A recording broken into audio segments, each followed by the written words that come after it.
Hey y'all, Natalie here, and it is Technique Tuesday for a cherry on top, and today we are playing with the gel plate. So I am just going to show you a few techniques. There's so many things you can do with this. I'm using my Distress Oxide inks, and I like to play around with like different levels of inks. I like to use stamping ink, I like to use alcohol ink, I like to use acrylic paint, all different like weights and thicknesses to see what I will get. And I find this is like a little, from a coloring book, a little piece of paper, and look at how it left the little hearts on there. I love that. But I find that the messier my plate gets after a pull, I tend to like the second or third pulls be more than the first. So that being said, play around with your plate. And if you're not sure what to do, start with those little pieces like I just used right there, like a card base, or like a strip of cardstock that you cut off of a larger piece that you used, just to figure out what you like on your gel plate, but also not to just have a ton of larger prints, like 8.5 by 11 prints lying around the house that you're unsure what to do with. That being said, I am going to show you what to do with these prints. So we're getting there. So right now I'm just playing around on the gel press. Every time I make a pull, I use whatever is on the gel press to add additional paint and things. I don't clean it off. As you could see from the very beginning, it was a little dirty. A lot of times with the acrylic paint, you do need the layers to dry, except for the very top layer that you're using to pull up the paint, if that makes sense. So every layer under this acrylic paint, first top layer that is still wet, was dried before I put this wet layer down. And you can see me later on, I'll be using my heat gun to do that. And it doesn't take long, but that just kind of makes it stick to the plate and pull up really well rather than blend in with the color beneath. That one had a lot of good colors, but it did still kind of blend because I didn't let it dry fully. So you will see me using my heat gun more here to fully dry. And right now I'm just doing abstracts. I'm creating with colors I enjoy. I did have kind of a Valentine's theme in mind, but I did not go into this with like a design specifically in mind. Right now I'm playing around with putting texture paste on the plate. It didn't really work out, I'm not gonna lie, so I wouldn't really recommend that. Maybe through a stencil it would have worked better.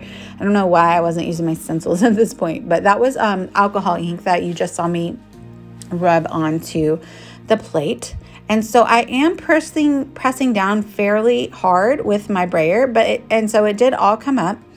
But I just wasn't super thrilled with that result. And it's okay. You do have to play around with it. And I can go back and add another layer onto that dried paper and create a whole new look, which I actually think that I end up doing later in this video. So now I have put a really thin layer of ink on there, and then I used that Kaleidoscope stamp by Catherine Pooler to create a pattern. And now I'm going to cover it up with a layer of acrylic paint, and I did not put very much acrylic paint on there, and so it dries really quickly and it tends to be a little difficult to pull up in that case. But I was trying to build another layer on top of there, so you can't really see a lot of it. I should have put a little bit more paint.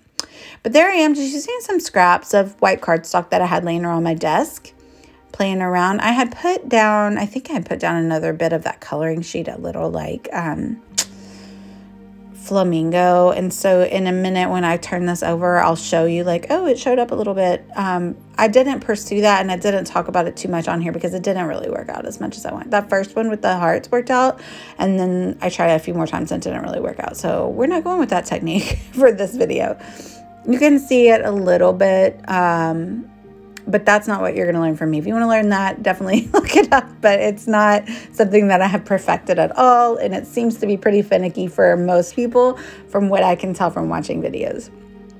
I have changed my color scheme here a little bit. I'm using some navy blue paint, which is really pretty, and then I'm using that same Kaleidoscope stamp, and I'm going to use this over I think I do it over a piece. Well, I added that like purpley color alcohol ink, and then I think I put it over a pink piece of paper, so it ends up being really purple and beautiful when I pull up. There you go. So you can see the pink was already on there, an initial layer, and now I'm adding this blue layer, and so it gives us really gorgeous blue and purple. And there will be close-ups at the end of all of these prints that I've pulled off. I'm using the edge of a doily. I think I showed you earlier, I have like those little tools by Ranger, which can add like texture into your paint.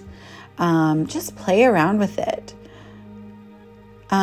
Here I've decided that the lighter colors are what I really love to do. And pulling these next few prints really reminds me of the Art Walk collection by Heidi Swapp. I swear some of the papers in that collection were probably made with a gel press because they're so similar looking.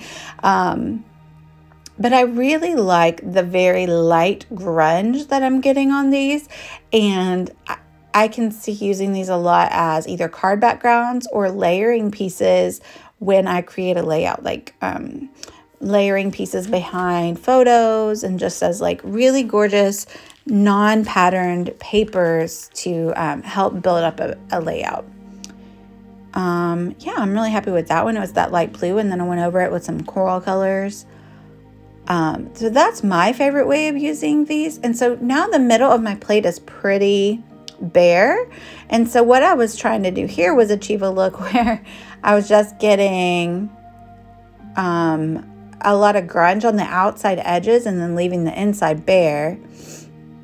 Ended up, I had to do it a few different times to achieve that look, but it did end up coming out pretty cool. And again, like one of those papers, it just really reminded me of the Art Walk collection by Heidi Swapp. But when your paint does dry, if you want to pull it up without adding another layer, you can spritz it. Like that's what I'm doing right there. And that will help you pull it off of the plate. So I'm happy with that. That looks fun. So now I'm going to actually go in with a plan in mind. And so I'm thinking of like a camping spread, and I want like a night sky, and then I want like a green bottom. So it's like a landscape, if you will, but it's actually in a traveler's notebook size. So it's going to be in a portrait variation, but a landscape as far as like literally land going into the sky, if that makes sense. So that's, I'm building up the colors here of what I want to use. And then I'm grab this cloud stencil. So I'm going to add that to the sky there. So I just put some white paint through the stencil, and I don't go all the way across that color bit because again, it's a traveler's notebook size page. So I only have that one. I think it's 5 across and 8 down, and I do trim it down. But yeah, I'm happy with that. That pull was fun. And then it left another bit of clouds on there. So that layer is dry now. So to pick it up, I am going to add another layer of paint on top. So I added this like fun taupe color because I was thinking like earth tones kind of. And it does pull up the clouds some, and it gives me a different kind of look than the one that I just pulled up originally. I run over that with my brayer again, and then I start layering up and adding more colors. And this is where I get some really fun pulls that I think that I will end up using as layering bits. Maybe even a background paper actually on a 8.5 by 11 page that I am doing for a travel album. I think I added in a little bit of alcohol. Oh no, I did color bursts. I did Cotton Oliver color bursts in like that beautiful green color. And then I spritzed it, but I didn't mix it too much. So I left it kind of streaky, and now I am drying that layer. So you see me doing that with the heat gun. And then I'm going to go over it again with a full color of acrylic paint in order to pick up that color. And it was yellow, and it actually did end up mixing in with some of the color bursts, but that's okay. It actually looks super pretty when I pull it up. I love that right there. That is gorgeous, that yellow with the green bits in it. So I'm super happy with how that turned out. There's still like a big clump of the navy blue. I like that. And then I go back through with this fun stencil by Wild Whisper. I love this stencil. It's one of my favorites. And then I add this like peachy color over the top. So this has what, like 3 or 4 remnants of pulls on it. And so this is where my favorite pulls come from. Once I have like 3 or 4 grungy layers, when I get those to pull up is my favorite. So this is actually really thin white gesso, but you could do it also with white acrylic paint, but I'm using that as the wet layer to allow me to achieve the look of pulling up all of those layers. And I'm rubbing it really good with my brayer to pull it up. And it pulled up a good portion, and I adore that. You can see the stencil work and all the different colors, but I still am super loving what's left on the plate as well. So I'm gonna just add this pale pink over it. While it's wet, I'm gonna stick my full sheet down and pull it up, and I get this is my favorite one, I think, a really cool layer. And it wasn't pulling up everything I wanted, so I stuck it back down real quick and gave it a really good hard roll. Look at that. I'd buy that carpet. Would you buy that carpet? I want that on a carpet in my house. But I still have more. Wait, there's more. There's still more ink on the thing. And you really could just keep on going, because like I said, I've seen a lot of videos where people don't clean their plate. But actually, I just decided to pull all the rest of this off with card bases. So I will just have some like pre-made backgrounds, and then you literally could just stamp on them and turn them into cards so quickly. And it looks like you did all this work making mixed media backgrounds for your greeting cards. So that's what I'm using there, just pre-made little smaller sheets that will be used as card backgrounds. And so now I'm going to try to do another pull on that hot pink one, because it just wasn't variegated enough. It was kind of just was just mostly pink. So I decided to use this heart stencil. And I actually really love this, and I have a project in the works right now with this. So I am going to show you later in this video one layout that I made with one of these pulls, but then I'm going to try throughout the month to use some of these other ones, just so you can understand that what to do with these. I've had a lot of people say, like, I make all these prints and they're pretty, but I don't know what to do with them afterwards. And so I do want you to utilize these, because you pull them and they're beautiful, and they shouldn't just sit on your shelf. They should be used. So I do want to show you how I incorporate them into my layouts or other ways around my scrapbook. Now I'm just trying to create another like grungy look where it's just like kind of solid in the middle and then grunge on the edge. That was like my thought process behind just doing that stencil around the edges. I don't know that this one turns out like perfectly as it was in my head, but that's okay. It lightened up that page. So now I'm going to get to work on the scrapbook page. So I have that one that I showed you earlier that I went with the idea in mind. And I'm going to use this tree silhouette stencil by Tim Holtz. And I'm going to use this new glimmer machine. I got this for Christmas as a gift. And it adds foil to your projects. So it's perfect for things like this traveler notebook size page. So I'm going to, you can, and you don't have to have the foil plates. You can use your die. So this is just a normal cutting die. But I'm going to use it to foil the really thin outlined image of the trees onto my background, and just as like a base, and then I'm going to layer up with some die cuts of the same image. You'll see what I mean exactly here in a moment, but this is a really fun little thing. So you put the foil down with the shiny side on the die, and then you perfect your sandwich. There's a little guide that tells you what exactly things to do with it, and then you hit the timer. I fast forwarded. And then you slide that out and you run it through your manual die cut machine, and it works with a few different ones. I have the Sizzix Big Shot, and it works fine with that. And then there you have it. So it comes with this cool little tool that you pick it up because it's hot. You don't want to burn your hands. So I'm going to move that out of the way, and then I'm going to show you. You just pull the foil up, and I have pretty green foiled trees. I love that. It's so fun. I have a few more foil plates on the way from Cherry on Top, and I can't wait to use them more. So I die cut the trees in a few different colors of cardstock, And I'm just going to layer them up here, and I'm going to kind of run them off the page on some sides a little bit because I do want the trees, I don't want them to all be uniform, if you know what I mean. I want them to peek out from around one another. So I'm going to use these Heidi Swap travel themed or outdoor themed stamps. I think they're actually national park themed because there's a national park sign. So I'm going to stick down those die cuts first, but then I'm going to use the Heidi Swap stamps down below with some white heat embossing. So that's why I like at the white at the top. And then I use that white layer of trees, and it's just going to barely peek out. But then I'll have the white heat embossing at the bottom, so it'll give like 3 of that element on the page and create some cohesion. But that's the main photo that's going to be on the other side.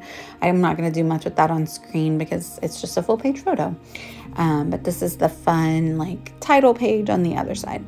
So I'm stamping upside down just so you can see here, and that was the best way to fit it into the stamping platform. For the trees, I end up not needing the stamping platform, but for the words, I did want to make sure that I stamped it twice with the Versamark to get a really crisp, clean, embossed image. So I'm inking it up twice here, and then I go in with my stamping bug and run over it to make sure I get a lot of good pressure down. And I'm going to go ahead and stamp a few different ways with those little groups of trees. So I like that little tree stamp because it just really went well with the tree die and the whole vibe of it all. As a picture of my family and I on a camping trip. We were like under these really big arch rocks, and it was super cool. And the word says miles away, and it's like got little mountains.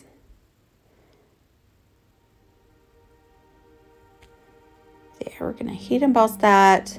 Super like satisfying to watch that every time. And then I just decided to go in with that tree stamp and just fill it all in and do like a whole grove of trees around the title stamp, if you will. And then off screen, I did add a little like tag at the corner of my photo because I like to add tags when I have a full page photo so that people, because they're outside the page protector, and so that people don't get their little fingerprints all over my photos. But I'll do that off screen, but you will see it in the final photos. But yeah, I had a lot of fun playing around with this gel press, and it's fun to either do abstract prints or go in with a plan in mind, like I did with this one with the landscape design in the clouds, and kind of it turned out really well like I had in mind. So you can take either approach, but I hope you will try out a gel press, play around with it. There's so much you can do. If you get the little shaped ones, you could just do fun little vignettes of cool backgrounds and then stamp on top of them. There's so many fun things. That's next on my list to buy, I think. So there you have it. There's the final photos, and they'll also be over on the blog today, and I'll post them in my gallery as well. I thank you guys for watching, and make sure to hop over to see what's new in the Cherry on Top shop. Bye, y'all.